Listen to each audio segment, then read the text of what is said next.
riveting edition of Hot Mic. It is a talk show where we bring on some of your favorite pro players to discuss random topics, especially in the Call of Duty esports world. I'll be your host, Maven, and we mixed things up a little bit this week. A lot of the players were traveling in for the LAN League, getting set up in their new apartments, so we're going to have some of your favorite players and also some of your favorite on-air talent from MLG this weekend. This is going to be a lot of fun. So first off, I'd like to introduce Zero of Red Reserve. You had a hell of a weekend at NOLA, now here for the LAN League. How you doing, buddy? Doing very well. It's been quite a trip, to be fair. I'm sure. Going back for a week, not even a week really, like 4 days, flying back out. But the apartments are nice, so. Well, that's good. That's good. I thank you for saying that on air. Not that you don't like the apartment, because that'd be embarrassing for everyone. Buzzo, then, the greatest player ever from the Australia region, the APAC. How was your trip out here, buddy? Oh, it was good. Flying back home over 24 hours, including layers and everything. And then I'm sitting there thinking in my economy seat, wow, I have to do this again in 4 days. And at that point, I was very sad. Yeah, well, you made it out here. Well, trust me, you'll hear from the other guys, but for us, we're basically flying. But no, it's very fun. From New York to Columbus every week for the next 4.5 months, so it's going to be one hell of a time.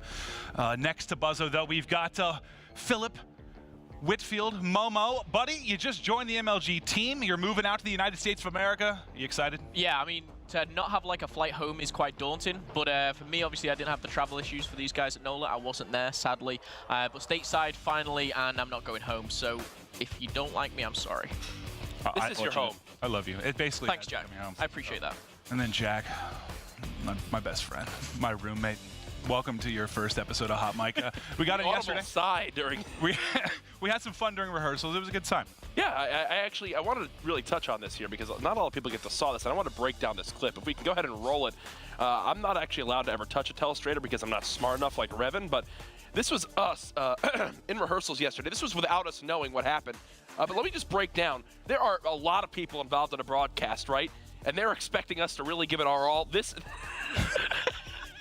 Just to remind everyone, Maven's 32 years old now. What you're really gonna want to do here, I'm a true professional. Is take a look at the pant height versus the rest of his body ratio. Maven, a 6 foot tall man. If you look at this, look at the amount of upper body he's got compared to the lower body. I mean, this is something that you should never see from a man of his age. But you think, oh, Jack, come on, that's bad. How could it get worse? Well, without me really even noticing, I look at my confidence monitor, and you'll see it was a little bit chilly here in the MLG studios. I take note of my very hard nipples, which are located, just for everyone at home, right there and right there.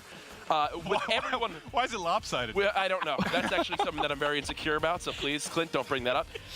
There's many people watching this live rehearsal behind the scenes. You'll then also see me begin to flex my pectoral muscles, which you can take note of right here. Take a look at when this comes up. Watch here. And that is the extent of the rehearsal. So if there's a lot of audio issues, if there's a lot of issues today on broadcast with the casting set up with anything, it's because Maven and I literally did that for about 15 minutes and left. The worst thing about that is that's kind of normal. Like, we're rehearsing there, you're there, and I just watch Jack all the time, and it's like, it has become normal. Oh, there's no audio on that clip for a reason. Yeah. It's because if that audio went out, we would probably be fired. No, I said some real stupid stuff today. But no, we have a lot of fun getting ready for the broadcast. You guys can see a little piece of that. But now let's talk more serious here. I want to talk about NOLA. We're going to break down, do a little bit of the CWO debrief. And the first thing I want to talk about just with the desk, obviously, TK going back-to-back. And I guess, Zero, we can start with you. In the scheme of things, how impressive is that? Because it's very rare that teams win an event, but back-to-back majors is pretty unreal. I mean, yeah, but we should have been at Dallas. I have no comment on it, so I really have no comment on it. Bar the fact that they are back-to-back champions, which is quite impressive. But no, they're very. I was actually looking. We'll talk about it a little bit later, but the list of teams that have actually beat you guys is very short, and they're all very good teams. TK being one of them. But Buzzo, for you, how impressive is this run for TK? I mean, it's got to go up there as just in the fashion they've done it. I mean, it's one of the best all-time runs. I mean, honestly, I don't even know. Like, you look at them, you look at this team, and they're not a team. They're not an optic, right? You don't go, wow, accuracy, wow, Chino. But, they're not real standout players, but they just work as a team. Like, it was a point that hit me. It was pre-grand final in New Orleans. And I think it was accuracy talking about how they played more pre-New Orleans you know, after they won Dallas, right? And at that point, I was like, wow, you know, these guys, like I can respect it. Yeah. They know what it takes to sort of be a good team. They've been grinding more than anyone, arguably. And I know you weren't able to be at NOLA. Obviously, I know there's some travel issues for you, but I think you got to watch a bit of Sunday. TK has been pretty darn special, but the one thing I do want to watch, actually, I don't know if you've been able to see this clip yet, Phil. We're gonna let's run this and then we'll talk about it. This is from the first game in the second best of 5, one of the greatest hardpoints maps I've ever been a part of. Yes. Let's roll the clip. Gotta contest this hard point. They've got to contest for 5 more seconds. They're doing it right now. Slack tries to surge forward. Accuracy, holding a different angle. Accuracy with 2. They must rotate towards the new Hill Maven. They cannot win off this hard point. 248, make it 249, 236 for TK. TK trying to hold strong. It's going to be pressure in the front. Octane and Slack trying to get it done. They've got to fight in. They've got to push through. Here it is. It's Kenny holding. They're going to get in. They're going to contest 249, 247. They're stacking both sides of the hill. TK in control. Good like that. Yeah, you see the clutch kills with the pistol, but you got to watch that. Was that kind of hard, like, to see this crazy final go down and you weren't here? It was frustrating to not be here, but it was kind of good to kind of have a spectator's point of view for all you guys at home. A lot of you kind of can't make it to the events, to kind of have that experience and see what the broadcast is like from another perspective. I was trying to take the positives of not being there, as you can tell, but it was interesting, and I think that game in particular, that was frustrating not to be there because the crowd was kind of crazy and how close the games were. It was fantastic. Oh, and I know, Jack, for us, I mean, some people may have seen the clip that ended up going out from MLG. We didn't even know we were being recorded during that, and we were losing it. Like, 100%. Not only were we losing it, but like I immediately, because we're casting right out in front of the crowd, so we turn and look at the crowd, and I'm seeing like people that work on all sorts of areas of MLG, whether it's in the merchandising or product overall or sales. And these are not people that are involved in really playing video games at all, but they were so into the match in that moment, and they could feed off the energy of the crowd and us screaming our heads off like 12-year-olds. It was a moment I'll never forget. Well, let's, we were going nuts. I got tweeted actually a couple reactions from various fans. A couple stood out. They were very humorous. Let's check one of them out. Oh, God. What are you doing? Look! Let's go! Let's go! I'm not sure who was cheering. No, I think he's an LG fan. He's an LG fan. I couldn't figure it out at first. Where is his mom? If I was there now, I'd get kicked out of the house. Right? You got one trigger! We lost! Oh, we lost. Sounds like he's gargling. I don't know what he was doing, but no, I got tweeted a bunch of different videos of people just losing it during that. That one, that one That's pretty good. stood out to me. The best. But the person I kind of want to talk to a little bit about it, because obviously those are very rare moments where you have a 250, 249, especially at a grand final. You've also been part of one of these. For those who might have missed it last year, I believe it was the Anaheim Grand Final. I think it was map 1, I believe, is how it started. Maybe it was map 4, but it was between you and LG. So Octane and Slack now they're receiving into this twice. But let's actually, let's roll the clip first, and then I want to talk to you about how crazy it is to play in something like that. He needs to at least see, I believe, one more hard point. It wasn't enough quite yet. 1v1, they'll try to soar in. They've gotten there in time. Zero's got to get the hard point. They're still alive. Zero holding on, 241 to 249. Saints able to cut him down. Still contesting inside. Saints now pops reactive armor, getting pushed out the edge. He's gonna drop. It's still Splice. They're fighting Jack. Oh They're my fighting. God! Holding on. 249, 248. It's still contested. Slice. Dude, that moment. Look at Zero at the end. But what's I guess I just want to hear, because I mean, a lot of players, especially at that stage at a final, never get to experience something like that, and fans, you know, they get to watch. What's it like, I guess, to play in that moment? How absurd is that for someone like you? I mean, it shouldn't really have got to that anyway. 'Cause, like, we were kind of up in that game. Doing it at Anaheim was pretty cool as well, because that is like the most stacked like audience I've been a part of, really, bar like champs or something like that. But I don't know, it's more composure based, like, especially, and you got to trust in your teammates. Like, don't try and do your own thing, especially in that moment. Like, as you see, I got like one or two kills, and my teammates like popped like 4 kills, killed the kinetic guy. Like, it's all trusting your teammates. I can't even imagine. I was like sweating and out of it after just casting the match, much less having to play through that. But let's talk a little bit more about Red Reserve's run more recently at NOLA. So one of the impressive stats, if you guys hadn't heard this, you went through Optic, FaZe, and then E United with a overall 9-1 map count, which is just absurd. You guys were ripping, especially on Sunday. What started to click for the team? I mean, what was going down? I'm not too sure what kind of clicked really. We kind of rode like some sort of momentum wave going into it. Like we played Optic, and I mean I've played against Optic for like 3 years now, and that's the first time I've ever beat them. And we done another crazy comeback against them. Don't know if you saw it. It was on Charlie's stream or something. Didn't really have any casters, but it was like 249 to 236 or something like that, and we came back and won. Oh yeah, there were a couple 250s, 249s. I didn't even get to see the end of that one. It was just a wild weekend. It was pretty crazy to be fair, but it was annoying because it went on stream, so you can't really like get hyped about it. I don't know. When you beat Optic, you kind of ride some sort of wave. We shouldn't have really lost a FaZe at Dallas. We don't really do vetoes very well, and that was kind of like one thing that we said we was going to do better at NOLA. So that was part of the fix. Yeah, and I don't know. I just feel like we played really well. Like everyone was doing the right thing. So. Well, that's congrats. It was one hell of a run. We'll talk a little bit more about it later, but I do want to show one clip because I don't think everyone saw this. It didn't like blow up in a top 5 because it happened kind of earlier, I think, on Sunday. But it's a play by TJ Haley against you guys, which was one of the more impressive things I've seen. Let's roll the clip just so if you haven't seen this. It's awesome. Rated as well. Nice little bait switch coming in there. Josh pushes out. He's able to find 2. Going straight back into bunker. And now we see Red Reserve. They're going all the way through open. TJ Halley's going to be the first player on offense trying to go through right here. He takes out 0. He takes out Ray. Trying to find the third. TJ goes big with the 3-piece. And now one more place for Josh. TJ finds 4. He gets the return. What a huge play coming from the young. All right, so I guess Zero, my question, let me set up what happened there in case your viewer didn't really follow. But basically, only person alive on Rise is TJ. All 4 players of Red Reserve are up. That's your team.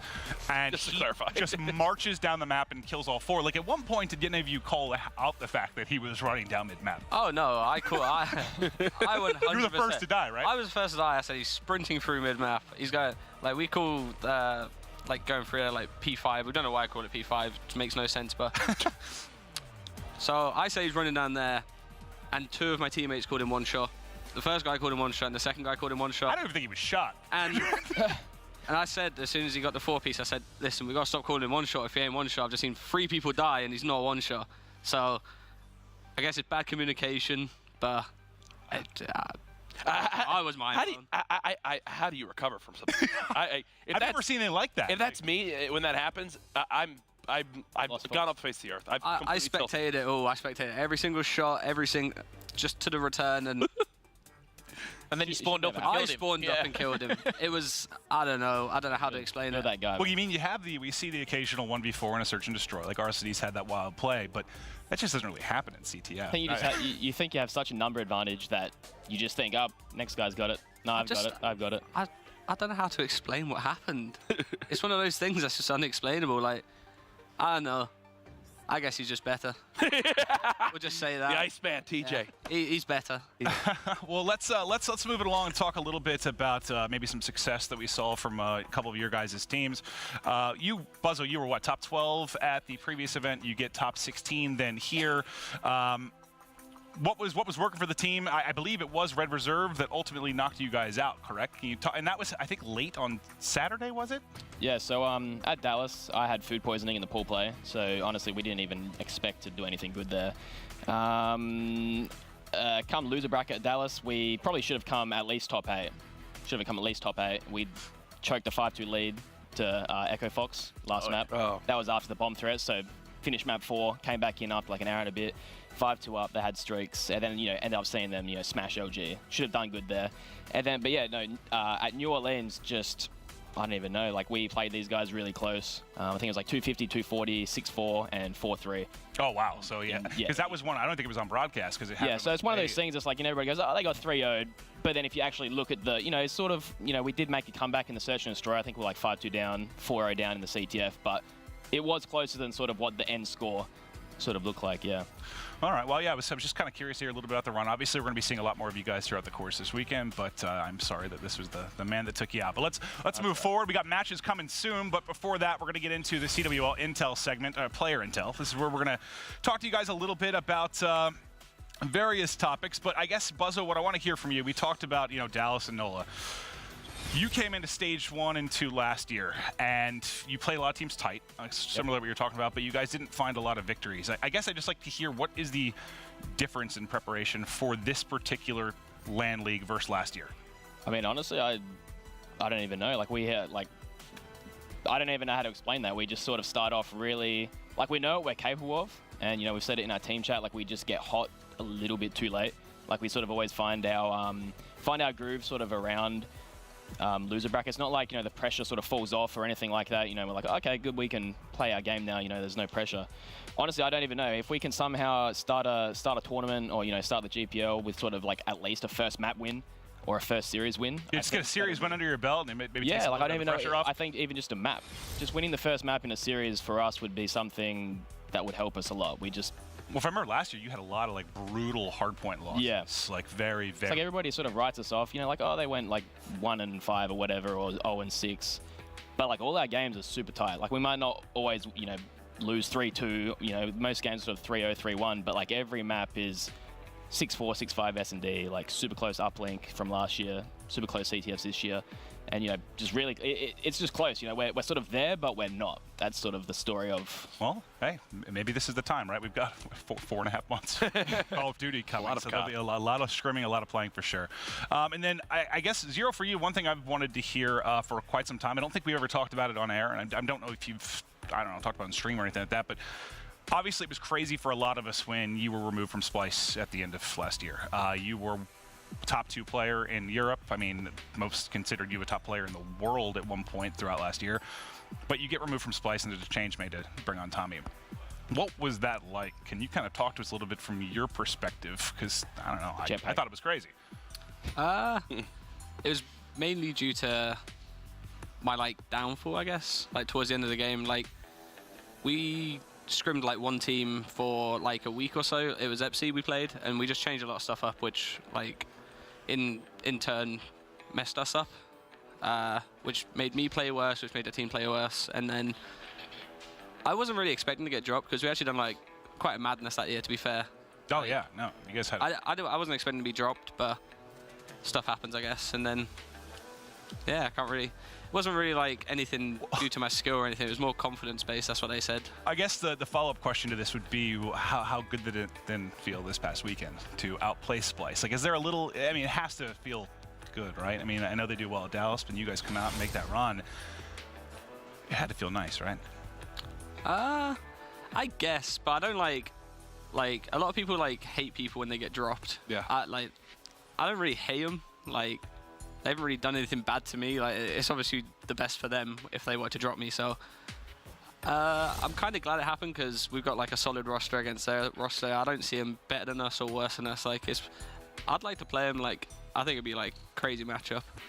I think what I like obviously this year compared to last. Obviously Trey was part of Splice, and Splice were, definitively the best team in Europe, and would do Europe's hopes would kind of lie on you in every major tournament. But coming now, we've got Red Reserve and Splice from Europe, and it's now you came top 4, and Splice had a bit of a poor event.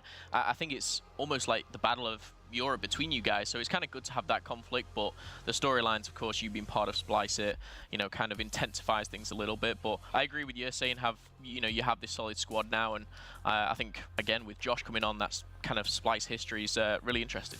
Well, as long as Splice can bounce back from the disappointing finish at NOLA, yeah, you both teams might end up being better for the trade, which happens rarely, but it's certainly been fun to watch that develop. But now I want to talk about the Pro League. Obviously, that's why we're all here. The matches are going to be beginning very, very soon. So let's break down a bit of the Pro League. I just want to go through the 2 divisions, talk about who our top teams are, talk about who the dark horses might be, and then we'll get into matches. So first things first, let's take a look at Division A, and that's what we're going to have here for the next 3 days of matches. Team Caliber, Optic Gaming, Rise Nation, Echo Fox, Era Eternity, Red Reserve, Vitality, and Mind Freak.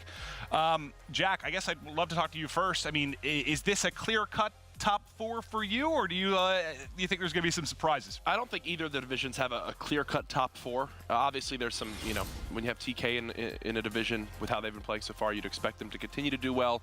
I just caught up with Accuracy. He thinks this patch with the FG, being back to where it is, he's going to be in a great spot. And we saw how good they did at CWL Dallas Open with that. For me, it's a completely different environment here at the CWL Pro League, right? It's completely different everything else. You get here, you're out here for those 2 weeks. You have time to, land practice at home.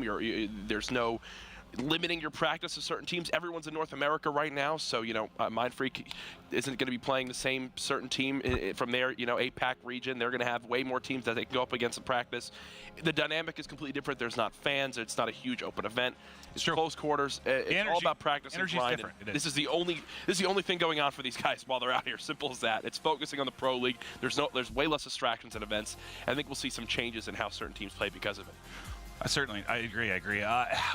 Do you think there's like a dark horse for you? Like, I know you have the top 4 kind of in North America that stand out. Obviously, you guys with your recent run are a terrifying force as well. But I got them here in case you forgot for some reason. But is there anyone that maybe you think could come out of nowhere and surprise somebody by winning the group? Vitality! I'm not too sure. I mean, I think we could win it. That's a surprise. But a lot of people, I've seen a lot of people's predictions, and they don't think we're making it out. And well, it's wild to think someone like you or Echo Fox or Rise may not be coming out of this. So that's kind of wild to consider. One of those top teams won't be. I mean, this is my place. Stage 1. You forgetting that Zero hoisted that trophy right in front of that LED wall right there, both of them. The MVP. I remember that photo. Stage 1 is my prime. After that, I'm it's all downhill. Basically, like, you guys got a good month for me, and then done. You guys are gonna win some money, and then you ain't gonna win no money. Buzzo, if you guys are going to come out top 4, how are you going to do it? Win. Well, that would help. I mean, I don't know. Like I said, we're there, but we just got to find that. Well, I guess how do you change that when you feel like you're so close? It's like you come so close in a lot of these games. You can take these series. What can the team do differently? I think it's just intensity for us. Okay. We find that intensity too late. I don't know, sort of. I like to. I mean, what I think is, I feel like this type of schedule helps a team like Mindfreak more than any other team being brought out here, because you're no longer flying in on a Wednesday for an event on a completely crazy time schedule.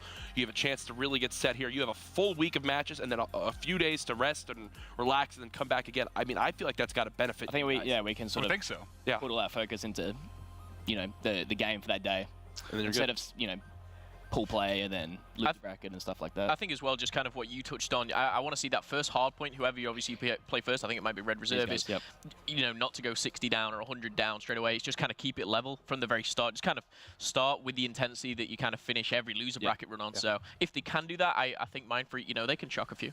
All right. Well, that was Division A. Let's take a look at Division B as we're getting very close to the matches beginning here.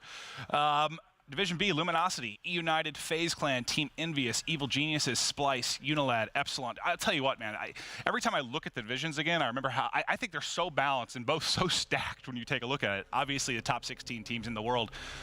Zero, let's ask you, what do you think the chances are for some of the European teams there? Like a team like a Splice, Unilad. I think Unilad are yet to show, because they're actually a really good team.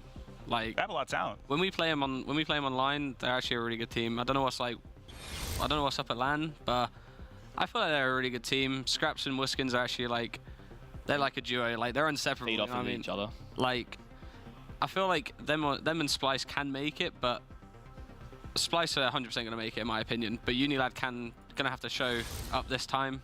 But I really think they're a good team. Shawnee's actually like an animal. Moose turns up when he needs to. I don't know what's up, but yeah, I keep feeling like they're gonna do it, make that one run, and then they just fall a little bit short. Let's talk about one of the North American teams. Jack, I'll go to you.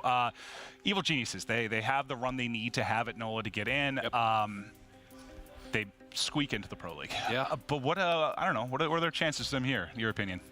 For me, this I think will help them. They're back where they want to be. I just don't want to see them fall flat. It reminds me kind of the EG team we saw last year, where they get the place that they need to get to, they just barely scrape on it, and then they just keep scraping by. I want this team to be more successful. It's fun when Aches has his confidence, like we saw on Twitter the past couple weeks, when he knows he's back at it. I think this team, they've finally gotten it. They start off on a really flat foot. They've gotten to where they need to get to. Now it just comes down to clutching up in these matches. Again, they remind me almost of like their maps are competitive. Things just go downhill at the worst time. And I think that if EG can figure that out, then they'll be fine in the LAN League.